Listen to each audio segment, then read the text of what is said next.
Welcome back to Brick by Brick. Today we're going to be going through a complete guide of how I decided to invest in LEGO Star Wars sets and how well they have done. We'll be going through some of the sets in my collection. We'll get started off right now with this LEGO Star Wars Battle Pack. So this is the Sith Troopers Battle Pack. It's got the 4 minifigures in it. You get 3 of the Sith Troopers as well as 1 of the officer figures. It's been a good one to have. I bought quite a few of them. And I think by now I still have like 4 or 5 left of them in my collection, and it has done pretty well. Hasn't been the best performing of the LEGO Star Wars Battle Packs that I've invested in the past, but nonetheless it's still done pretty well. And it's done better than the Mandalorian Battle Pack that I had purchased, and I think I am out of those now. I sold off quite a few of them, but in general this one has done pretty well, and it is one of the older versions of the LEGO Star Wars Battle Pack, so we get the 4 characters for a cheaper price point. In this case, I bought it, I think it retailed for $15 and I was able to buy it for 20% off. Generally now, if you want to buy a LEGO Star Wars Battle Pack, it costs about $20 to get the 4 minifigures. There are $15 versions where you can just get the 3 minifigures and you generally get a little build or something with it. But LEGO has increased the price of the LEGO Star Wars Battle Packs, which is unfortunate. But it is still generally a good set to invest in. Some do better than others, but they generally have a pretty loyal following. And then we'll go to another set that was done pretty well. We'll go to this LEGO Star Wars Anakin Pod Racer 20th Anniversary Edition. It's got 279 pieces, and it has the exclusive Luke Skywalker minifigure there in it, as well as the Anakin Skywalker and Padme minifigure. It's also got, of course, the main build of the Pod Racer there, and this set has done quite well. It's one of my top performing LEGO investments. I think it's in the top 5 or so. And all of these 20th year anniversary LEGO Star Wars sets have been really good investments to have. They've gone up in value by quite a bit, and it's been a good investment to have. This one is actually the worst performing of the 20th year anniversary sets, but in general, all of those have done quite well as investments, so it is still doing quite well. And I've found investing in LEGO Star Wars sets about this size tend to do really well. Partially because I don't always have the budget to buy the giant LEGO Star Wars sets I have on occasion, but it can be good to invest in even these smaller sets that are featuring very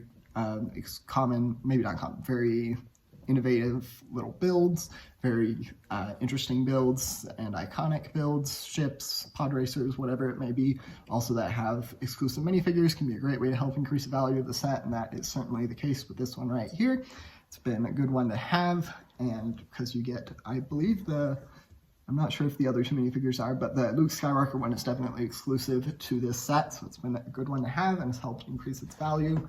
Here on the back, you can see for each of the 20th year anniversary sets, they had the Princess Leia figure. We'll get to a set that has that one. Then Lando, Calrissian, Darth Vader, and Han Solo as well. So there were a total of 5 of these 20th year anniversary edition sets. I was able to buy all of them. Since then, it's been a while though, so I've sold off most of them. I have a couple of these Pod Racer sets, and I have 1 more of the Boba Fett Starship, which we'll get to later. And both of those have been great investments for me. The Boba Fett Starship has been somewhere in the mid-range of the 20th year anniversary sets, and it has done better than the Pod Racer one, but in general, they've both done pretty well.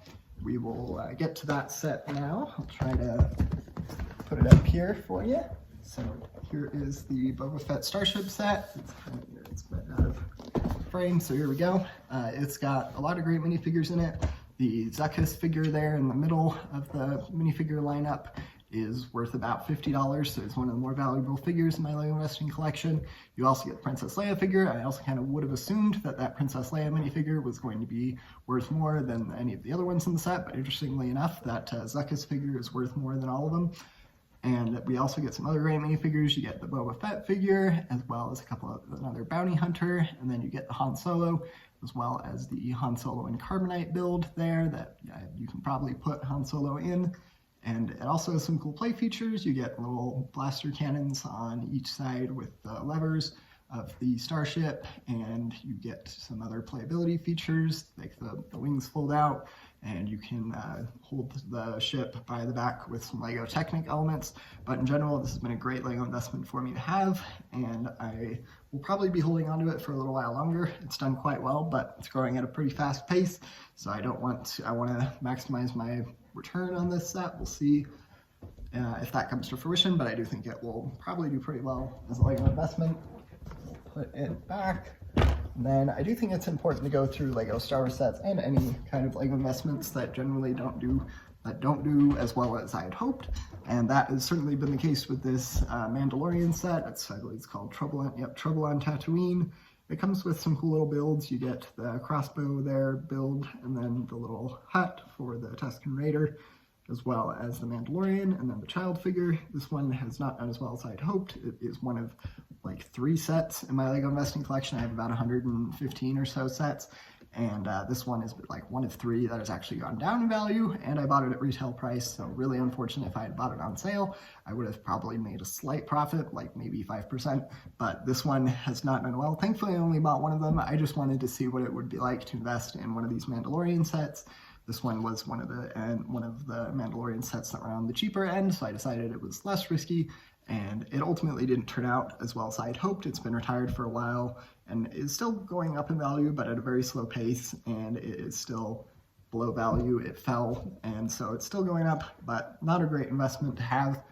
And then we'll be going through one more of those just to see kind of the good and the bad of the Lego Star Wars investments and just Lego investments in general. So we have this Lego set right here. This is the Death Star cannon. You get the Obi-Wan minifigure as well as the little cannon operator there, Stormtrooper. And this set I bought about $120 or 50, something like that, about $150 worth of them. We got about 8 of them or so, or maybe 10. And it has, unfortunately, it's done better than the Mandalorian set, but it has not done as well as I'd hoped. Sometimes that's the case, and it still wasn't a ton of money, so it wasn't too big of a deal. But I do wish I had been able to buy a different set, but it's hard to tell. You can take an educated guess about which investments you think will do better as Lego investments when they retire, but no one really knows for sure, and I just took a guess with this one. Turned out to not be the case, but I think it will still be a good one to have. I'm glad I still have a couple of them in my collection. I think I've sold off one of them, but in general, I wish I had been able to buy a different set with that money, but that'll happen.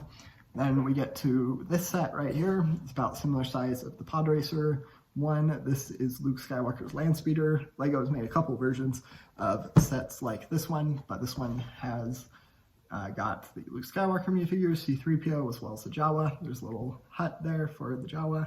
And then, of course, the main build of the Landspeeder. This set has done pretty well. I was able to get it on sale, and it is gone up in value. I don't remember the exact percentage, but I think it's gone up in value by about like $10 to $15 from retail price. So it's done all right. Not the best performance. This one is, I think, somewhere in the mid-range of the Lego Star Wars investments I have in terms of how well they have performed as an investment. But it's still been a good one to have. I also got a couple of the Lego Star Wars Obi-Wan's Hut sets. I bought them at about the same time, and I believe the Landspeeder is doing slightly better than the Obi-Wan Hut set, but in general, they've both been pretty good ones to have. Then we'll hop on over to a different theme now with the Lego Marvel sets. I generally steer clear of Marvel, but I thought this set would do well, and I only bought one of them because it seemed a little bit risky, but I do wish I had bought more. It is the Lego Wolverine set. It's the Wolverine mech armor. This is the only one I have of this kind of lineup of mech armor suits. It's just got the one minifigure. You get the Lego Wolverine figure, and I thought that that figure would add a lot of value to the set and would help increase it. I was able to buy it on sale. I think it retailed for about $10 if I remember correctly, and I was able to get it for 20% off, so I was able to get it for about $8, and it has gone up in value to be worth about 15 or 16, so I've already like doubled the value of this set. It's done quite well. I wish I had bought more of them, but that'll be the case. And then feel free to let me know if you have any questions about anything we went over today, and don't forget to like and subscribe. Thanks, bye.